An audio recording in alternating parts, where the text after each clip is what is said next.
Hey y'all, this is AL Thick Madame, and this is the recap review for Put a Ring on It.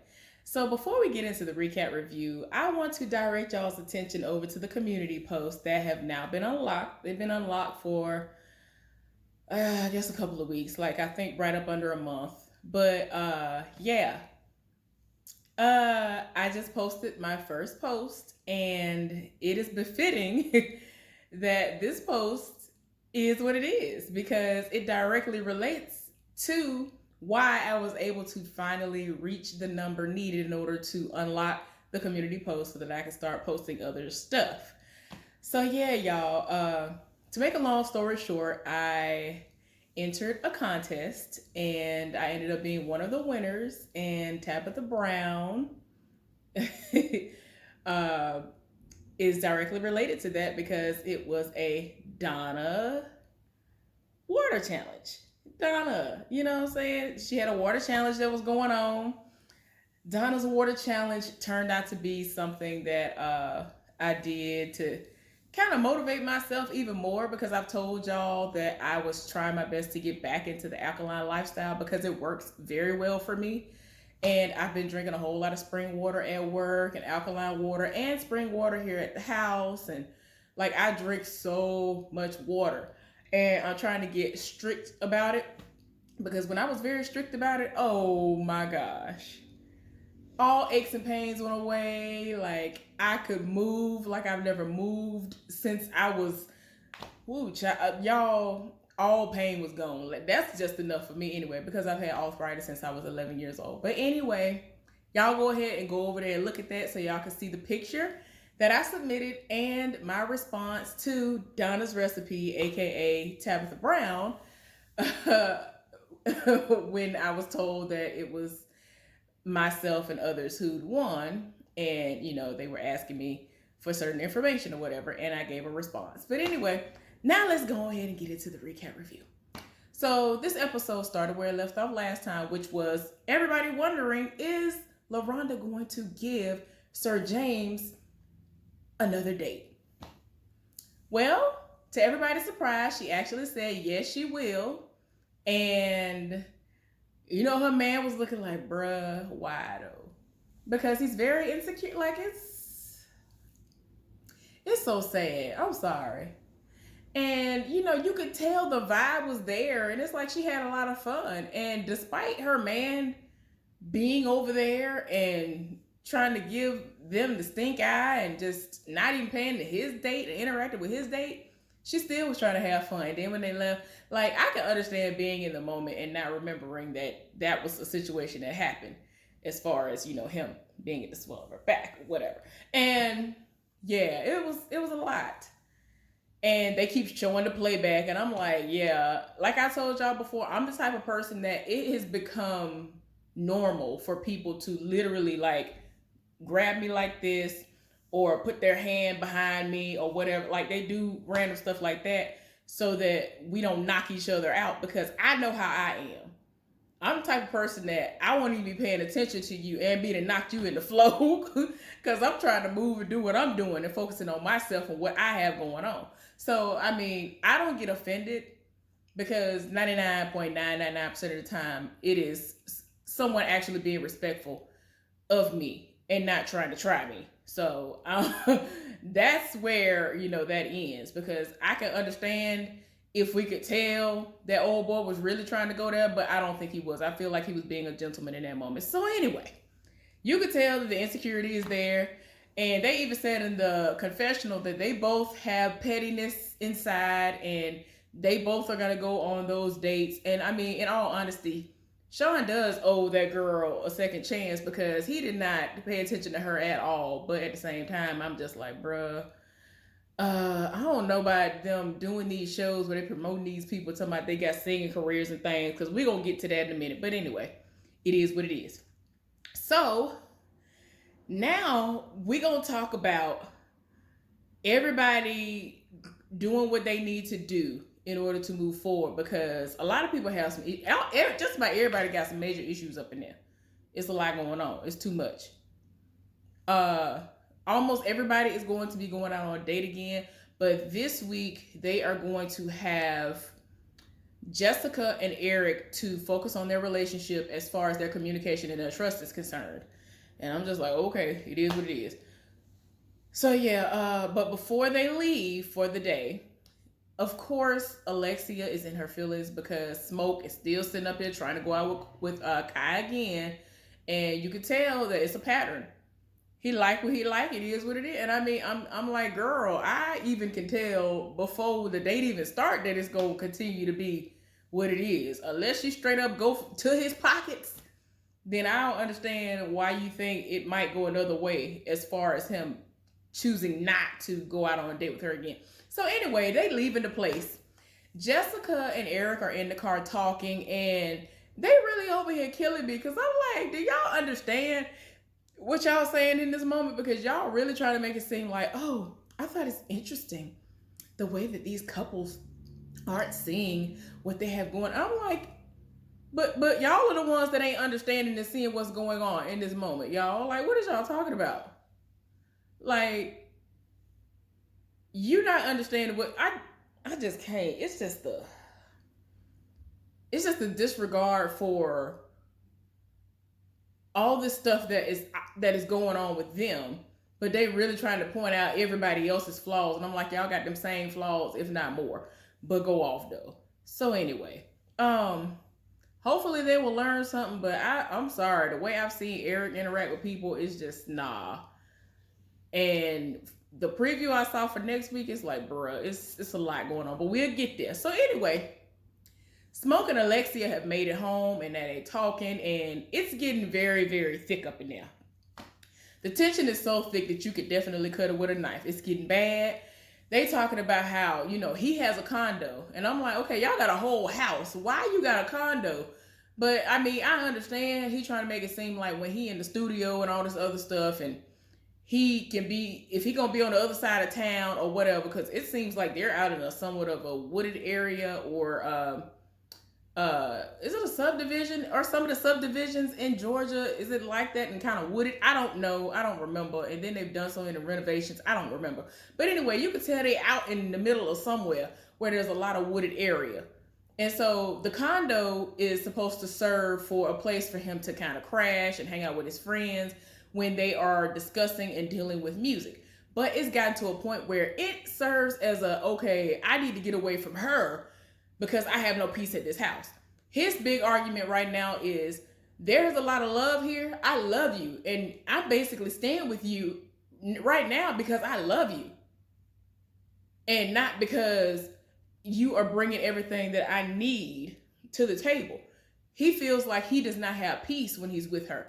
They've been together on and off for 14 years. And I'm just like, this is too much. It's too much. And I understand her argument, which is, don't sit up here and tell me, all right, I'm gonna be home at this time, but then you don't show up until 5, 10, 15, 20, 24 hours after the fact. Then she brought up an example of him saying, all right, I'm finna be home around this time. You want me to pick up Waffle House for you or something? And so she waiting. It's a whole nother day. And then apparently he will go out of town and won't tell her. And he'll already be out of town. And then she has to find out either while he's out of town or when he returns from being out of town. It's just too much going on. And I'm just like, what is really going on? So anyway, they go straight into the date with Smoke and Kai. And she all into him. And she like, oh, I'm just so glad to have this one-on-one date with him. And I'm just like, girl. Like, she really has this notion in her head that, ooh, I can pull him. Ooh, I can have him. And I'm like, for you to not be more concerned with the fact that he's with her and that they're having issues, and you seem to be exactly her. Like, from the way he describes her, it's how she was in the beginning. So people get older, things change, things happen. So don't try to act like you don't know what it can be. But anyway, they end up doing this race. It's this racetrack everybody be going to that's in Georgia. I think this is the same one that everybody be going to. They raced each other, then they went over and they started talking, and of course she wanted to know what happened after the date, and so he was just like, I don't know what it is. It seems like she's intimidated. I don't know what it is, and you are a direct reflection of the type of women that I live for. And then she asked him, if she told you not to go out on a date with me anymore, would you respect her wishes? And he was like, nah, because she needs to respect the fact that this is a process, and respect the process.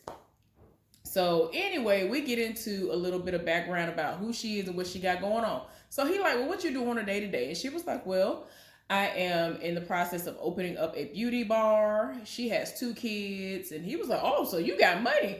And so she was like, well, I mean, it hasn't always been like that. I know what it is to be and feel and go through being at the bottom and hitting rock bottom.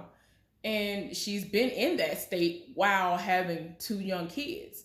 So he was able to have a feeling of, okay, I could relate to her because I've been there.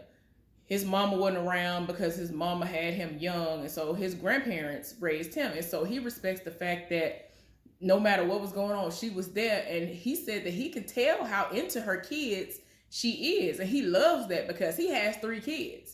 And these kids were conceived all while he was with Alexia. They don't even have kids together. So, yeah. Anyway, Sean is going to the studio to meet up with the woman that he went on a date with before that he was completely ignoring because he was all up in LaRonda's face. So, y'all, I cannot.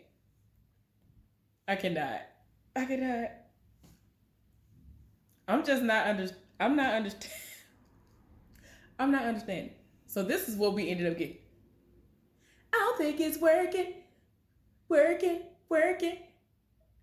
like, what? Okay, anyway, so she's in the middle of recording something, I guess. And so they start talking to one another, and he wanted to know why she's single. Why are you single? You know, you seem cool or whatever.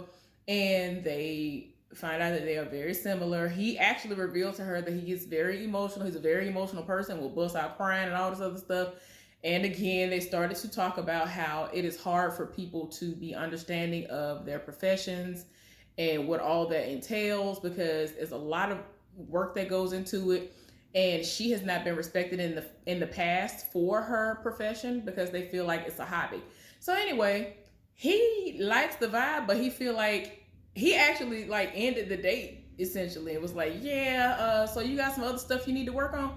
You got some other songs you got to work on or whatever, blah, blah. Because he felt like he was getting a little bit too familiar with her. So he done cut his own stuff off. So anyway, now Jessica is on her date with, I think the guy's name is Clarence. And they're at the gym. And he is admiring how she looks. And they are working out and all this other stuff. And he actually is flirting with her. And she is very appreciative of how he is talking to her about how he feels as far as how she's attractive, because it's respectful. It's very respectful the way that he's coming at her.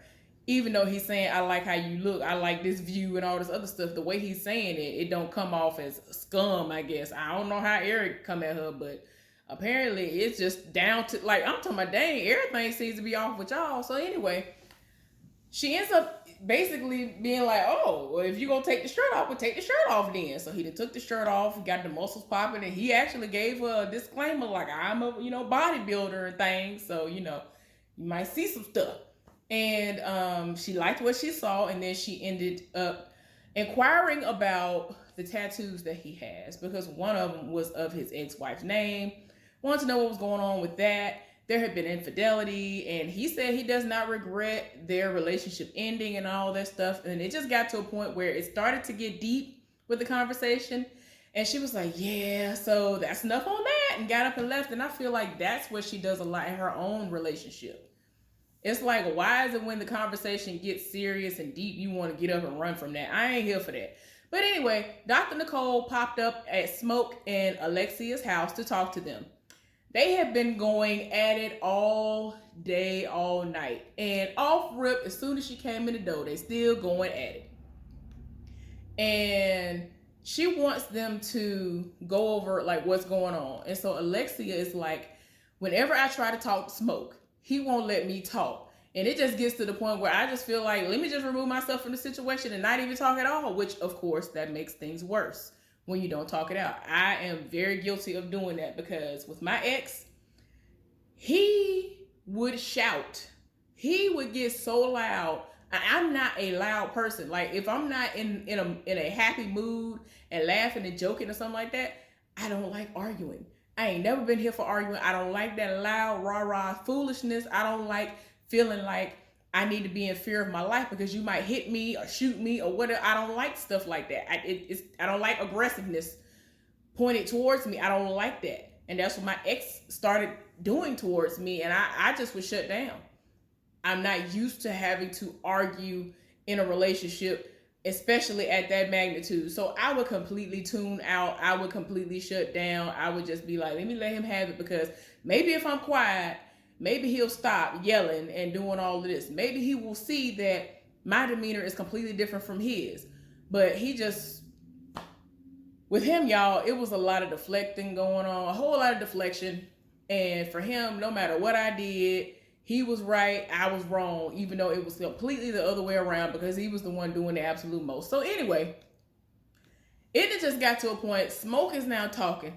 He done went off and he's just like, you over here trying to accuse me of something. You lying. You flat out lying on me because she is saying that he indeed does all this stuff. But he paints this picture, the way that he paints the picture of what's going on with himself, whether he is actually going out of town, has been out of town, is he actually working on music? Like, what is he doing? The way he paints the picture, it automatically makes her think that he must be cheating because it doesn't make sense. So y'all, it's just constant bickering and it's crazy. It's crazy. And so she said, just like I say, she feels like a lot of things are blown out of proportion so that he has an opportunity to go run off and to get away from her. And like he said earlier, he does not feel peace with her anymore. He just loves her and that's it. And he feels like he, just for the sake of the fact that he loves her, that's why they still together.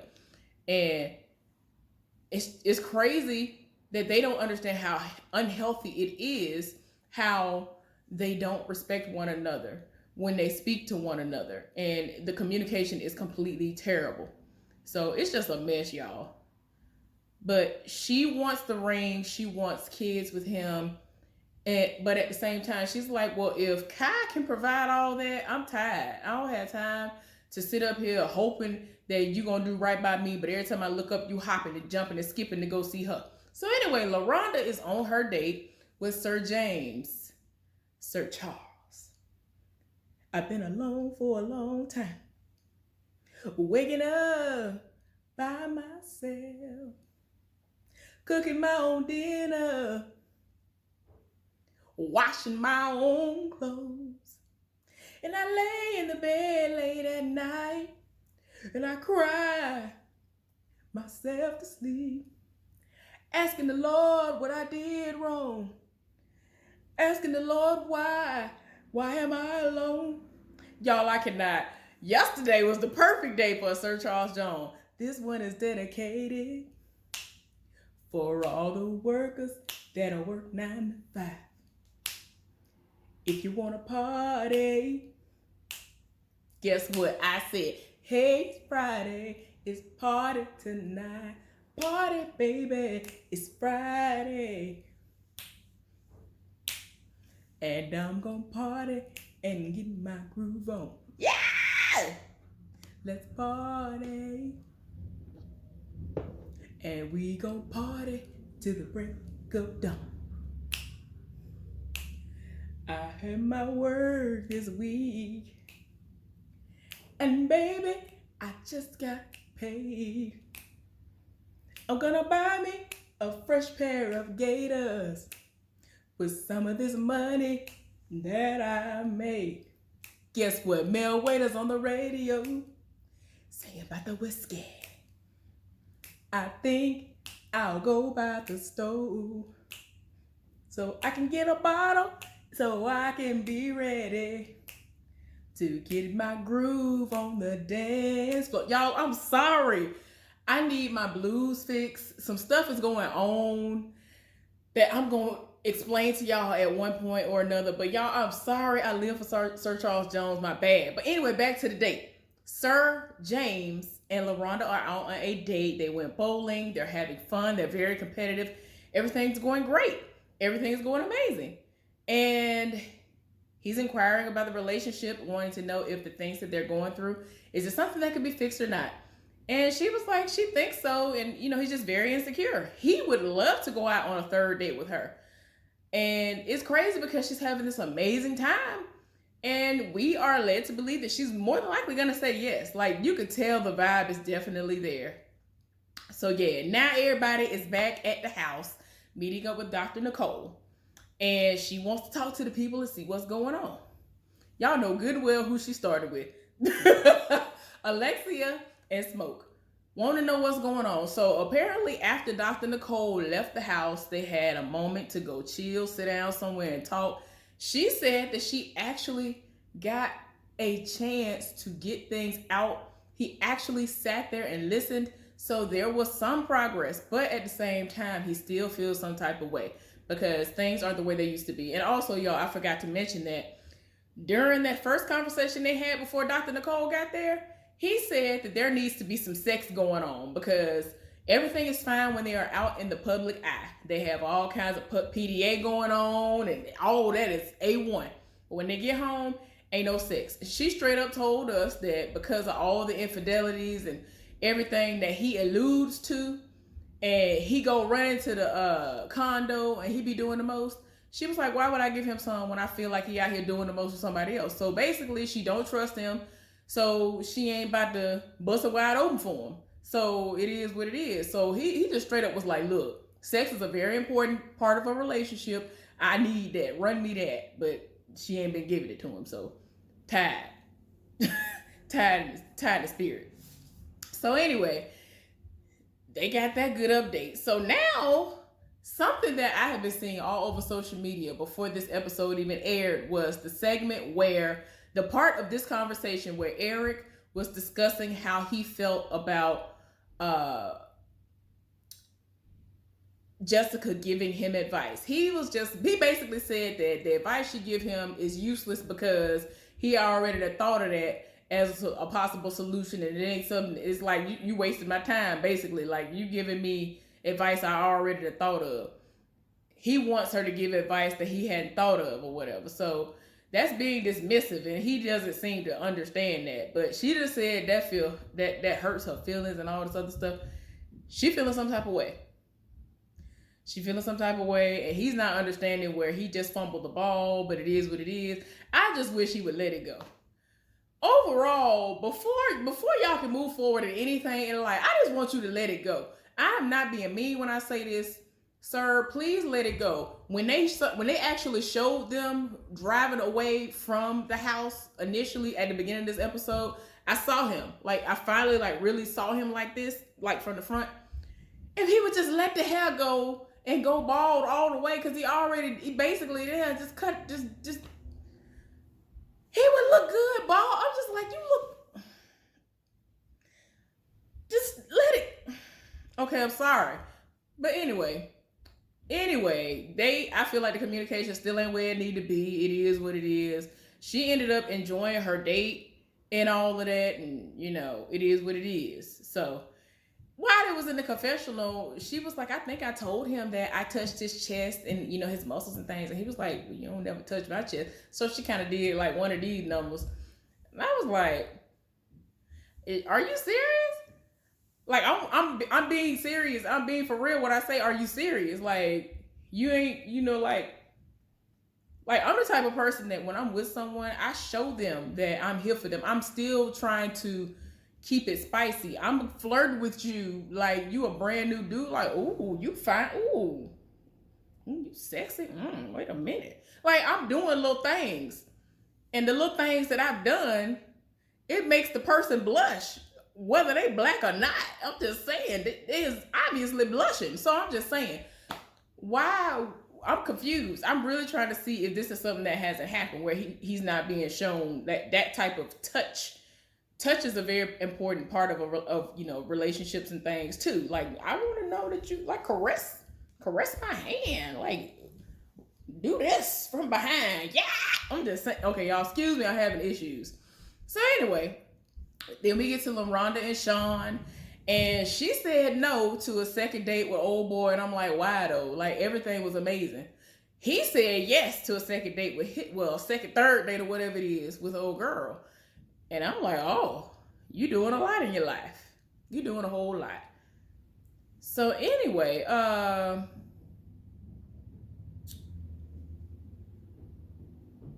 old girl Jessica said that she already gets the excitement and all that stuff that old boy gave her clearance. So she doesn't see the point in them going out again. And I'm just like, girl, bye. So y'all already know good and well that Smoke said yes again to Kai. Alexia politely got up and walked out the room because she was like, I ain't got time for this. And so somebody told him, bro, I think you better go after her. So he went outside, tried to ask her where she going and what she doing. Child, that's his 14 years. What's that song? 11 years. Don't nobody have time. I'd have been a fool. I'd have been a fool before.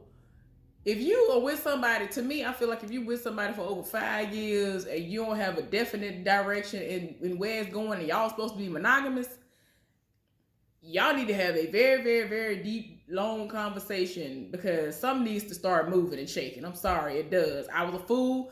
I ain't got time for it no more. If I ever go down that road again, I would love to, but I know I'm not there in this moment. But if I ever feel as though I'm ready to go down that road, the conversation is going to happen at the beginning, middle, and the possible end of the situation because I don't have time. I'm knocking on 40's door. I ain't got time for it. But yeah, she tired of her spirit because she want what she want, and he still want to go out. Everybody looking at him like, bruh, what's wrong with you? Everybody looking like, bruh, no. But it is what it is. Smoke want to do what Smoke want to do. And he in the confessional like, this is a part of the process. It is what it is. But we going to see what happens because look like it's going to be a mess next week too, y'all. So I'm ready to see what it is. Anyway, y'all go on ahead and head over to my community tab so y'all can see what I put up there and all that good stuff. I hope that y'all have been having a wonderful weekend so far. Stay cool, hydrate, and stay positive. Be safe. Have a good one. Bye, y'all.